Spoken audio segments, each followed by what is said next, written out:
RSS है तभी ये तिरंगा और तिरंगे के ऊपर अशोक चक्र है, नहीं तो इस पर चांद सितारे छपते। ये भगवा केवल वस्त्र नहीं है, उस परम पिता की इच्छा है। इसे पहनकर जिंदा रहना सबसे बड़ी परीक्षा है। भगवा पहना श्री राम ने, मर्यादा में बड़े हुए। भगवा डारे महावीर दुष्टों के सन्मुख खड़े हुए। और भगवा बाना पहने योद्धा जब रण में आ जाता है, दुश्मन पर काल समान बरसता है, उसको खा जाता है। और भगवा बाना पहने जब कोई युवा अंग्रेजों से टकराता है, 23 वर्षों की अल्प आयु में भगत सिंह बन जाता है। ये भाई साहब प्रोपेगेंडा है। मैं आरएसएस का स्वयंसेवक हूँ, मेरे हाथ में क्या है? मेरे हाथ में तिरंगा है। तो पहले जब अधिकार ही नहीं था तो कैसे लगा देते? यदि लगा देते तो भी वो कहते अब देखो संघ ने अपने कार्यालय पर राष्ट्रीय ध्वज लगा दिया, कैसे कैसे लगा दिया, करो कार्रवाई। नहीं लगाया तो उन्होंने कहा झंडा नहीं लगाया। भगवा हमारी जान है, तिरंगा हमारी शान है। हम समाज भगवा ध्वज का करते हैं, उतना ही सम्मान हम तिरंगा का भी करते हैं। दोनों के लिए हम तन मन धन से दे देने के लिए तैयार है। जिन लोगों को है ना भगवे से इतनी नफरत हो रही है ना, 7 लोगों की कमेटी में जो पहला ध्वज पास किया गया था ना, वो भगवा ही था। और उसमें चाचा नेहरू भी थे और किसी ने विरोध नहीं किया था उस ध्वज का। माँ तेरे जो अंग कटे उसे फिर से मिला देंगे। सिंध काबुल अफगानिस्तान बर्मा लंका भूटान, सिंध काबुल अफगानिस्तान बर्मा लंका भूटान, ये सारे अंग कटे हुए हैं। हमारा ये सपना है, सबका है, सब बच्चों का सपना है, सभी राष्ट्रवादियों का सपना है कि भारत पहले की तरह अखंड हो जाए। लगातार जो ये लोग कह रहे थे कि सनातन संस्कृति के जो लोग हैं वो झंडे के लिए बात तो कर रहे हैं, लेकिन आरएसएस खुद झंडा नहीं फहराता, अपनी डीपी पे तिरंगा नहीं लहराता है। लेकिन कल ही आरएसएस ने जो है वो अपनी डीपी भी बदली है और जो मोहन भागवत जी हैं उन्होंने भी अपनी डीपी बदल के तिरंगा लगा ली है। तो एक बड़ा तमाचा जो है उन लोगों के मुंह पर जड़ दिया है जो लोग दावे कर रहे थे कि आरएसएस को देश प्रेम नहीं है और जो है वो तिरंगा डीपी जो है वो नहीं लगाते हैं। लेकिन तमाम सनातन संस्कृति के लोग हमारे साथ जुड़े हुए हैं, इनसे बात करेंगे और जानेंगे कि क्या वाकई में आरएसएस, बजरंग दल, विश्व हिंदू परिषद इनको तिरंगा से प्यार नहीं है या फिर ये एक सिर्फ प्रोपेगेंडा फैलाया जा रहा है। क्या नाम है भैया, एक बार नाम बताइए। साहिल नाम है भाई साहब। साहिल भाई ये बताइएगा कि ये जो कहा जा रहा है कि आरएसएस के जो लोग हैं वो तिरंगे के बारे में, देश के बारे में बात तो करते हैं, लेकिन खुद के ऑफिस पर खुद के हाथों में उनके तिरंगा नहीं होता है, सिर्फ भगवा झंडा होता है। क्या कहेंगे, प्रोपेगेंडा है या वाकई में ऐसा? ये भाई साहब प्रोपेगेंडा है। मैं आरएसएस का स्वयंसेवक हूँ, मेरे हाथ में क्या है? मेरे हाथ में तिरंगा है। और जहाँ तक भगवा ध्वज की बात है, सुबह जब सूर्य उदय होता है तो किस चीज़ का कैसा रंग होता है? उसका रंग भगवा होता है। भगवा त्याग का प्रतीक।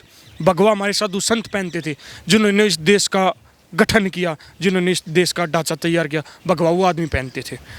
जो लोग ये फैलाने की कोशिश कर रहे हैं कि आरएसएस के लोग जो है वो तिरंगा नहीं लहराते हैं, वो सिर्फ एक प्रोपेगेंडा है। नहीं, वो सिर्फ एक इन्होंने प्रोपेगेंडा चलाया। कल ही आप बता रहे थे कि संघ मुख्यालय के अंदर तिरंगा लहराया है।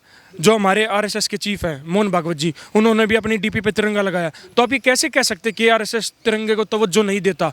और मैं आपको बताना चाहूँ, आरएसएस की शाखा के अंदर आप जाओ, देशभक्ति से अलग और अपने समाज हित से अलग कोई किसी प्रकार की कोई बात नहीं। एक बात और बताना चाहता हूँ मैं, आरएसएस है तभी ये तिरंगा और तिरंगे के ऊपर अशोक चक्र है, नहीं तो इस पर चांद सितारे छपते। ये बात मैं बताना चाहता हूँ पूरे देश को आपके माध्यम से। और दूसरी बात एक बताना चाहता हूँ मैं कि जो भी हमारे तिरंगे के ऊपर आँच आती है उसके लिए सबसे पहले हम सब खड़े होते हैं। भगवा हमारी जान है, तिरंगा हमारी शान है। और इसके लिए जैसे भगवा शौर्य का प्रतीक है, इसी तरह तिरंगा हमारी शान का प्रतीक है। कांग्रेस के तमाम नेता कहते हैं आरएसएस का कोई योगदान नहीं है आज़ादी के अंदर, ये सिर्फ जो है वो क्रेडिट लेने के लिए आगे आते हैं। वाकई में आज़ादी में कुछ काम नहीं किया, इसलिए तिरंगा जो है वो कभी नहीं लहराते। मैं आज़ादी के लिए बताऊं, ये आज़ादी सोच के चलते हैं।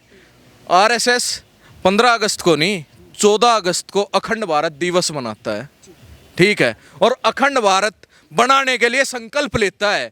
और अखंड भारत ये पाकिस्तान, बांग्लादेश नहीं, ईरान से लेकर म्यांमार, इंडोनेशिया तक अखंड भारत के लिए संकल्प लेता है हर 14 अगस्त पे। आप कांग्रेस की बात करते हैं। अरे कांग्रेस अगर इतनी अच्छी होती, अगर इतने वो सच्चे होते तो आज वो कहाँ है, किस स्थिति में है? उन्होंने देश आज़ाद करवाया और आज देश ने उन्हें निकाल के फेंक दिया। अरे वो झूठे लोग हैं, मक्कार लोग हैं। वो कह रहे हैं कि हमारी पूरी परिवार ने जो है योगदान दिया, आज़ादी की लड़ाई लड़ी है, हम नेहरू के साथ में तिरंगा लगा रहे हैं, तो आपको क्या दिक्कत है? कौन सी लड़ाई लड़ी है? लड़ाई लड़ने वाले तो बलिदान हो गए इस देश के लिए। ये तो पिछलग्गू थे, जिन्होंने पिछलग्गी करके अगर भाई एक देश के दो टुकड़े करवा दिए कि एक का प्रधानमंत्री तू बन जा, दूसरे का मैं बन जाता हूँ। कुर्सी की भूख तो इनको शुरू से रही है। और जो ये कहते हैं कि आरएसएस ने कभी अपने कार्यालय के ऊपर झंडा नहीं लगाया, तिरंगा झंडा, राष्ट्रीय ध्वज, मैं आपकी जानकारी के लिए बता दूं और जिनको ना पता उनके लिए भी बता दूं, इस देश में जो नेशनल फ्लैग कोड जो है, राष्ट्रीय ध्वज के जो कानून है, उन कानूनों में अटल बिहारी वाजपेयी जी की सरकार आने के बाद में बदलाव हुआ और फिर 2001-2002 के बाद में जब ये कानून जब लागू हुआ तब अपनी प्राइवेट संस्था के ऊपर इस देश के लोग तिरंगा झंडा लगाने के हकदार हुए। नहीं तो उससे पहले ऑथोराइज ही नहीं था। यदि कोई लगाता उसको उठा करके जेल में डाल दिया जाता कि वो राष्ट्रीय झंडे का अपमान कर रहा है, अपनी प्राइवेट प्रॉपर्टी पे लगा रहा है। सुप्रीम कोर्ट से इसकी परमिशन मिली थी, उसके बाद से लोगों को ये अलाउ हुआ लगाना। बिल्कुल। तो पहले जब अधिकार ही नहीं था तो कैसे लगा देते? यदि लगा देते तो भी वो कहते अब देखो संघ ने अपने कार्यालय पर राष्ट्रीय ध्वज लगा दिया, कैसे कैसे लगा दिया, करो कार्रवाई। नहीं लगाया तो उन्होंने कहा झंडा नहीं लगाया। आप लोग कुछ कहना चाहेंगे? जिस तरीके से ये फैलाया जा रहा है कि सनातन संस्कृति के जो लोग हैं या आरएसएस विश्व हिंदू परिषद है, इनका तिरंगे से प्यार नहीं है। भाई तिरंगे से प्यार नहीं होता तो आज तिरंगा पूरे देश में घर घर की छतों पे थोड़ी लगता, दुकानों पे थोड़ी लगता, साइकिलों पे थोड़ी लगता, रिक्शा पे थोड़ी लगता। आज का हिंदू जो है वो कम से कम मुझे लगता है 40% के आसपास जाग चुका है, जागरूक हो चुका है कि हमारे देश में कौन सही है कौन गलत है, और वो सही के साथ चलता ही जा रहा है। और एक भगवे की बात आ गई, जो हमारा जो भगवा है, ये भगवा तो हमारा कई हजार सालों से चलता हुआ आ रहा है। हमारे सनातन संस्कृति में जो हमारे साधु संत है वो भगवा ही पहनते थे, भगवा पहन के ही पूजा पाठ तपस्या करते थे। और भगवे की तो पहचान ही अलग है। भगवे से ही हमारा देश चल रहा है और तिरंगे से हमारी शान चल रही है। तो ये दोनों ही हमारे लिए एक साथ है, एक बराबर ही है। हम दोनों को साथ लेकर के चलेंगे भाई। बस ये गुमराह किया जा रहा है लोगों को सिर्फ तिरंगा और भगवा के नाम पर। बाकी में लोग जो हैं वो सनातन संस्कृति के लोग दोनों ही तिरंगे को भी और भगवे को बराबर सम्मान देते हैं। भाई तिरंगा हमारी आन है और भगवा हमारी शान है।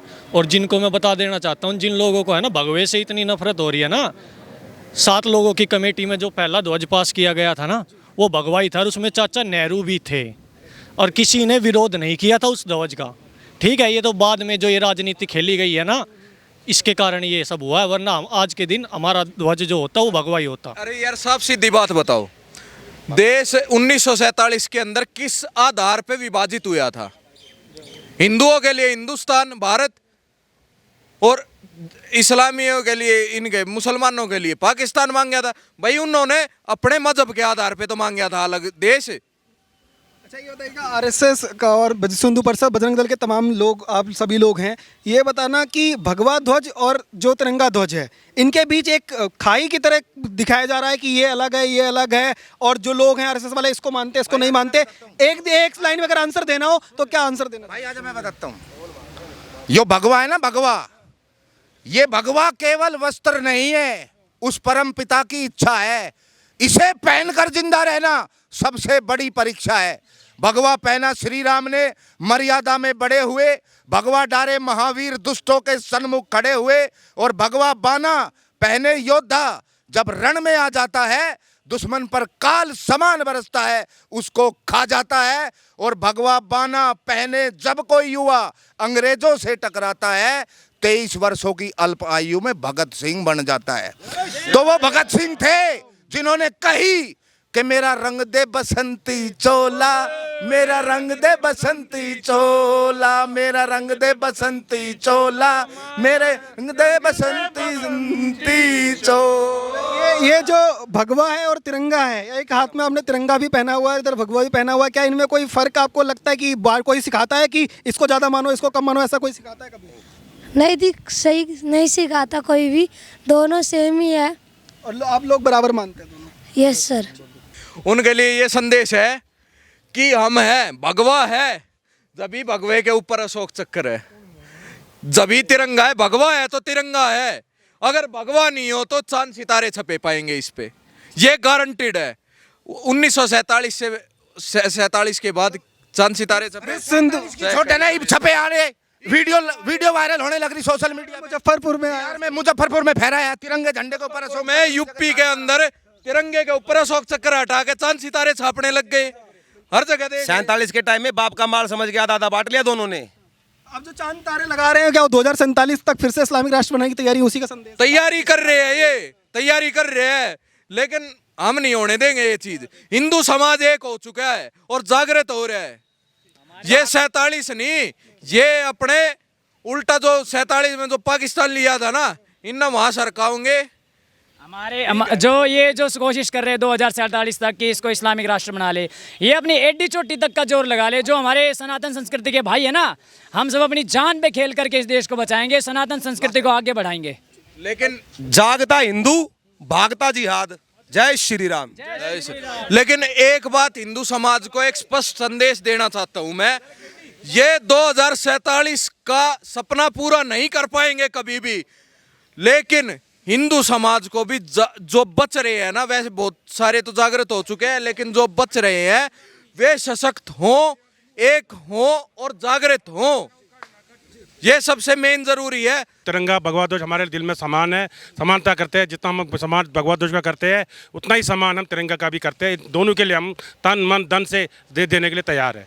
और आपका ओ न्यूज़ का स्पेशली मैं सवाल नाहरगढ़ में सवाल करता हूँ, आपने सभी हमारे जितने भी हमारे साथी यहाँ पे, जितने भी बजरंगी है, विश्व हिंदू परिषद के अधिकारी है, उनका आपने अच्छी तरह से इंटरव्यू लिया और अच्छी तरह से प्रसारण भी करोगे। लास्ट में मैं सुनील पंडित आपसे ये कहना चाहता हूँ कि हमारे दिल की बात जो सबकी है, लक्ष्य तक पहुँचे बिना पथ में पथिक विश्राम कैसा, लक्ष्य तक पहुँचे बिना पथ में पथिक विश्राम कैसा। लक्ष्य है अति दूर दुर्गम, जो लक्ष्य में बहुत दूर है, लक्ष्य है अति दूर दुर्गम, मार्ग है हम जानते हैं। लक्ष्य हमारा बहुत दूर है लेकिन उसका रास्ता भी हम जानते हैं। लक्ष्य क्या है, अब ये भी सुन लो, सारे सनाती मान यह सुन ले कि लक्ष्य हमारा क्या है। कहते हैं माँ तेरे जो अंग कटे, माँ हमारी जब भारत माता, माँ तेरे जो अंग कटे उसे फिर से मिला देंगे, माँ तेरे जो अंग कटे उसे फिर से मिला देंगे। अब वो अंग कौन कौन से है ये सारा ध्यान में रखना चाहिए। सिंध काबुल अफगानिस्तान बर्मा लंका भूटान, सिंध काबुल अफगानिस्तान बर्मा लंका भूटान, ये सारे अंग कटे हुए हैं। हमारा ये सपना सबका है, सब बच्चों का सपना है, सभी राष्ट्रवादियों का सपना है कि भारत पहले की तरह अखंड हो जाए।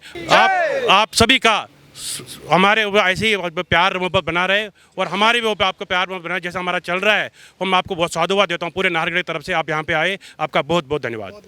जय श्री राम। तो तमाम जो लोग हैं इन लोगों से बात करने की कोशिश कर रहे थे, इन सभी लोगों का यही कहना है, जो लोग भगवा ध्वज को और तिरंगे ध्वज को अलग अलग करके प्रदर्शित करने की कोशिश कर रहे हैं। और एक ये कहा जा रहा है कि ये लोग जो भगवा को उठा करके चलते हैं, ये सनातन संस्कृति के लोग, आरएसएस के लोग, विश्व हिंदू परिषद के लोग, ये तिरंगे को लेकर के सम्मान इनके दिलों में नहीं है। लेकिन यहाँ से एक बड़ा मैसेज देने की कोशिश की है इन तमाम सभी लोगों ने कि जो भी सनातन संस्कृति को प्यार करता है, अपने देश से प्यार करता है, उसके लिए तिरंगे और भगवे ध्वज का बराबर का सम्मान है। आप देखते रहिए ओ न्यूज़ हिंदी।